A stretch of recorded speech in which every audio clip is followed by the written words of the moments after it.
Chapter 10, the Celestial City. This country was called Donegal, a land of heavenly joy, safe from the valley of the shadow of death and giant despair, and within sight of the celestial city. Here the air was vibrant with birdsong, the earth glowed with flowers. Here the sun shone day and night, and the shining ones often walked and talked there, for it was on the borders of heaven. After entering this land, Christian and hopeful wandered freely about, drinking in its beauty and feasting on its joys. Sometimes they heard voices from the celestial city itself exclaiming, "The Lord is coming to save you, bringing with him the people he has rescued." At other times they were greeted by the inhabitants of Donegal with the words, "You are among God's holy people, the people he has saved." In this place of plenty, they feasted on corn and wine. High above the clouds, they glimpsed the celestial city, but only through a special instrument. Otherwise, the sight of all those golden streets bathed in sunlight would have blinded their mortal eyes. As it was, they saw, though dimly, the streets of gold and buildings of pearls and other gems, and they were suddenly overwhelmed with love and longing for that glorious place. These feelings were so intense that they brought about physical pain and sickness in the pilgrims, who were obliged to lie down and wait until the symptoms had eased. When they felt better again, Christian and hopeful continued to stroll through beautiful gardens, orchards, and vineyards. At the gate of one of these vineyards, they met a gardener and asked him, "To whom do these vineyards and gardens belong?" "To the king," the man replied. "They are for his delight and for the refreshment of pilgrims." Then he welcomed the travellers into the vineyard, letting them feast on its luscious fruit, before escorting them round the king's arbours and garden walks. Overcome at last by a pleasant feeling of drowsiness, the pilgrims lay down and slept.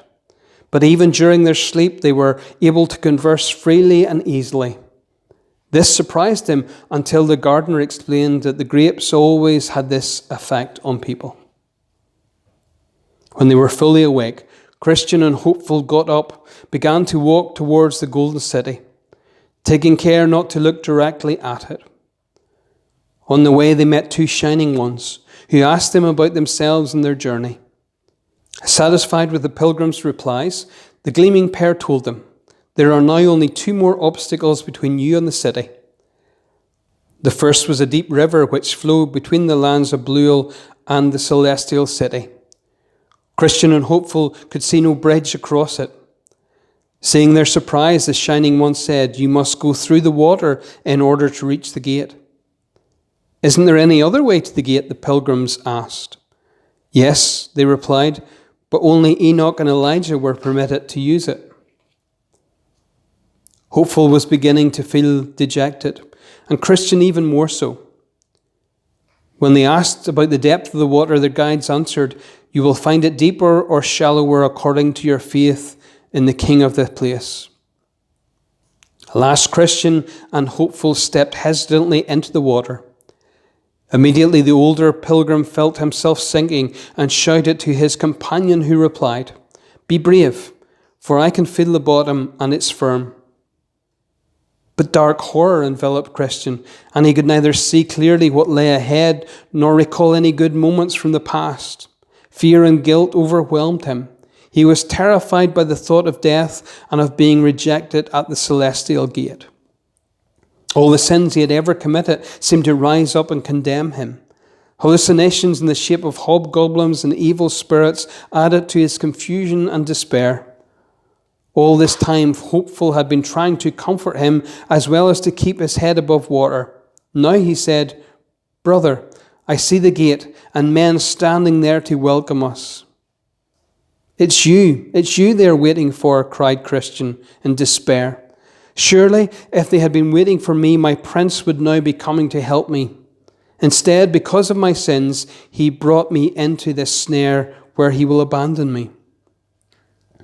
But Hopeful answered, "The wicked do not have such fears as yours. Your anguish does not mean that God has forsaken you. He merely wants to test you, to find out whether you will remember how good he has been to you so far, and will lean on him in your present troubles. Christians still look dazed, but hopeful called firmly. Jesus Christ is making you whole and strong again. At these words, Christian's vision cleared, his depression lifted. Then he called out loudly and happily, I see him, oh, I see him. And he is saying, when you pass through deep waters, I will be with you. So saying, he began to move forward with hopeful through the water. The pilgrims soon reached the shallower part of the river, and from there they were able to wade ashore easily.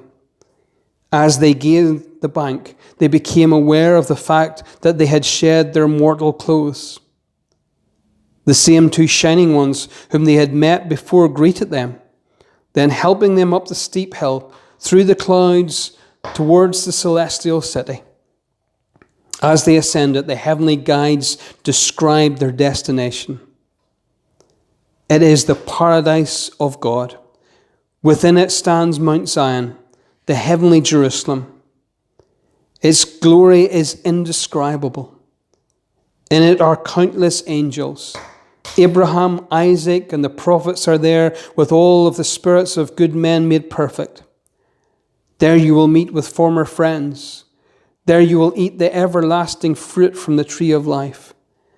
There too you will receive white robes and walk and talk with the King, the Holy One, whom to your delight you will see as he really is. Sorrow and sickness, trouble and death have no place in that city. Instead, you will know comfort and joy and reap the fruit of your tears, prayers, and sufferings. As they traveled effortlessly higher and higher, the shining ones continued. You will wear golden crowns and praise the King perfectly and ceaselessly. Clothed with glory and majesty, you will ride a chariot splendid enough to be included in the King's triumphal procession when he descends on the wings of the wind to judge the world.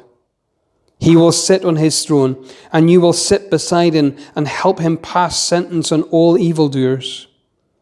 Afterwards, you will return with the King to the city as trumpets sound, and stay with him there forever. By this time the gate was in sight, and from it a company of shining ones came out to greet the approaching group. On hearing that Christian and hopeful were pilgrims who had left everything for the love of their Lord, the welcome party sang out, Happy are those who have been invited to the wedding feast of the Lamb. This group was followed by the King's trumpeters, who made the heavens ring as they blew 10,000 welcomes to the pilgrims on their trumpets. So, surrounded by a glittering throng, Christian and faithful passed eagerly through the upper air, closer and closer to the celestial gate. Soon they were close enough to read the words above it. Happy are those who wash their robes clean, and so have the right to eat the fruit from the tree of life and go through the gates into the city. Looking down from the top of those gates were Enoch, Moses, and Elijah, to whom the Shining One said, These pilgrims have come all the way from the city of destruction, because they love the King of this place. Then Christian and hopeful presented their scrolls, which were taken and shown to the King. He commanded that the gates should be opened. As the pilgrims with radiant faces stepped past the open gates and into the city, they were presented with golden robes and crowns to wear and harps to pluck. Before them stood a host of shining ones, people and winged creatures, who had all assembled to greet the victorious travellers. Some played on their harps, others waved palm branches and sang melodiously. Come in and share your Lord's joy, cried a voice. And all the city's bells added a harmonious peal of welcome. No longer able to contain their joy, Christian and hopeful exclaimed, To him who sits on the throne and to the Lamb be praise and honour, glory and might for ever and ever. Then the gates were shut. Meanwhile, Ignorance, having reached the river, persuaded a ferryman to row him across. Arriving at the gate, he knocked and knocked. Finally, the men looking over the top asked him, "Where have you come from? What do you want?" "I have eaten and drunk in the king's presence, and he has taught in our streets," replied Ignorance. The men then asked for his scroll, and the traveller began to fumble in his clothes. "Don't you have one?" the watching men asked, but received no reply. So they went to the king and told him what had happened. He would not grant Ignorance an audience. Instead, he ordered 2 shining ones to bind him with ropes and carry him to a doorway, which even from the gates of heaven led straight to hell. And that's how the dream ended.